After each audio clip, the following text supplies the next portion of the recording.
Han sido bastante graves y delicadas las declaraciones a Noticias Caracol que hizo el mismísimo presidente de la Corte Suprema de Justicia, Luis Antonio Hernández, en el sentido de que la Fiscalía hizo equipo con la defensa de Álvaro Uribe en el proceso que se le sigue por presunto fraude procesal y manipulación de testigos. En lo personal, lo único que encuentro cuestionable de la Fiscalía es que haya hecho como equipo con la defensa en la audiencia pública ante la juez 30 penal municipal, intentando persuadir a la juez de que lo actuado por la Corte era inválido. No, es decir, la Fiscalía participó de la demanda de la defensa de invalidar absolutamente todo lo actuado por la Corte. Equipo, cuando digo hizo equipo, es decir, compartió la pretensión de la defensa y me parece que era innecesario hacerlo, intentando convencer a la juez de que la diligencia de indagatoria era violatoria de la Constitución Nacional.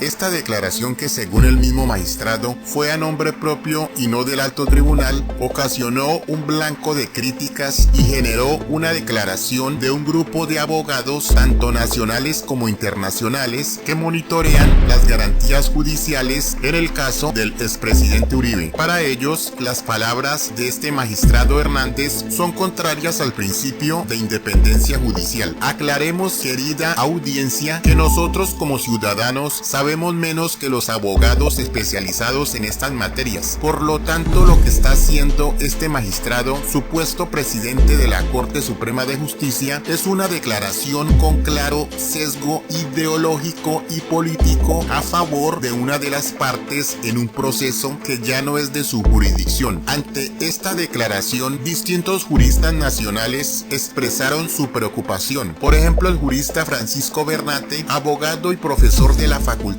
de Jurisprudencia de la Universidad del Rosario, dice que sí debe existir respeto de la separación de poderes, no solo de la Corte y la Fiscalía, sino de la juez 28, que es quien va a decidir. El docente recordó que la Corte Suprema es la máxima instancia de la justicia ordinaria, mientras que la juez es de circuito y tiene unos superiores, entre ellos la Corte, que estaría tomando una posición de antemano sobre el caso. Por su parte, un magistrado de otro alto tribunal, quien también es profesor y pidió mantener su nombre en reserva, dijo que los jueces solo deben pronunciarse como lo establece la Ley de Administración de Justicia, es decir, mediante sentencias y autos. Los jueces no somos políticos ni estamos para intervenir en controversias públicas, afirmó este magistrado, que además aseguró que si el presidente de la Corte Suprema estaba hablando a título personal en esa entrevista, es aún peor, porque para dar este tipo de declaraciones debe tener el aval de la sala plena. También indica que el presidente de la Corte Suprema lo que intenta es ordenarle indirectamente a la juez 28 cómo debe actuar y qué decisión es la que debe tomar. Por su parte, Noticias RCN dio a conocer conceptos de tres juristas especializados en derecho penal y reconocidos a nivel mundial, los cuales se pronunciaron en el caso del expresidente Álvaro Uribe. Se trata nada más y nada menos de los magistrados Matías Herdegen, de origen alemán, el brasilero Luis Greco, uno de los alumnos más destacados del autor más importante de nuestros tiempos de derecho penal, Klaus Roxin, y el italiano Sergio Marchisio. Estas tres opiniones de estos tres influyentes abogados internacionales son conceptos que llegaron a la Fiscalía General de la Nación y estaban bajo reserva. En la primera opinión, el jurista Matías Herdegen, de 64 años, hizo un pronunciamiento sobre la forma en que fue interceptado el exmandatario colombiano. Herdegen atribuye que la interceptación a Uribe y su equipo fue un error, dado que los investigadores tenían orden de escuchar las conversaciones del por entonces congresista Nilton Córdoba Manyoma, siguiendo órdenes de la Corte Suprema de Justicia. El concepto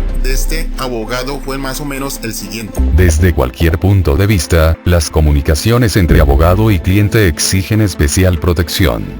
Se debe descartar y eliminar todo tipo de material probatorio producto de interceptaciones a las comunicaciones que haya sido adquirido sin observancia de los requisitos. De otra parte, el abogado brasilero Luis Greco afirmó que no hay una prueba que incrimine a Uribe con los sobornos que habría pagado el abogado Diego Cadena. Greco emitió esta afirmación luego del estudio de las conversaciones a las que tuvo acceso la Corte Suprema en este caso, que llevaron a la orden de detención de Uribe. En su opinión, más o menos expresa lo siguiente: no tenemos constancia de que entre las 22.000 conversaciones telefónicas grabadas, exista una sola orden o mandato dirigido a Diego Cadena para cometer los delitos, a lo que Greco señaló que tampoco el consultor, Álvaro Uribe, ordenó, asistió o aprobó, previamente ni posteriormente los pagos y otras utilidades que Cadena prometió o entregó a algunos testigos.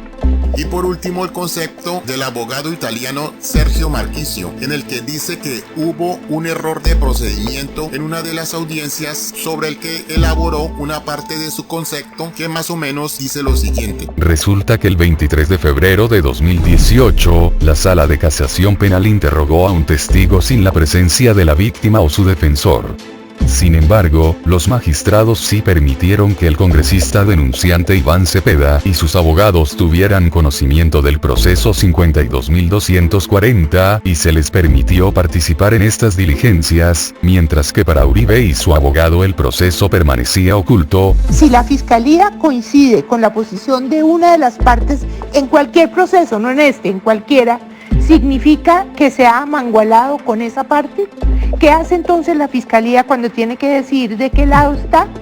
De llegar a aceptarse que, como dice el presidente de la Corte, la fiscalía hizo equipo con la defensa de Uribe, sería equivalente a decir una barbaridad, que la Corte entonces también hizo equipo con el senador Iván Cepeda cuando le dio la razón en sus argumentos contra el expresidente Uribe. Si este presidente de la Corte, con su cortedad de expresión, con sus argumentos de que no es que le conste, sino que simplemente no puede creer que la Corte haya hecho las cosas que se le achacan, que acepta que la Corte chuzó ilegalmente el teléfono de Uribe y que cree que su deber es andar metiéndole disciplinarios a los abogados que discrepan de sus argumentos, repito, si ese magistrado Hernández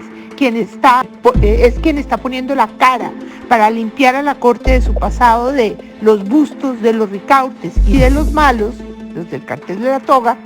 apaga y vamos. En conclusión, audiencia, digamos que existió y aún existe un claro sesgo político desde la misma Corte Suprema de Justicia que, violando todos los preceptos y principios jurídicos, pretende ahora guiar e influenciar a la juez que le correspondió este caso para que tome una decisión bajo presión e intromisión de la Corte, ya que es bastante evidente y preocupante que para esa corporación Uribe debe estar preso como sea y fuera del camino político para el 2022.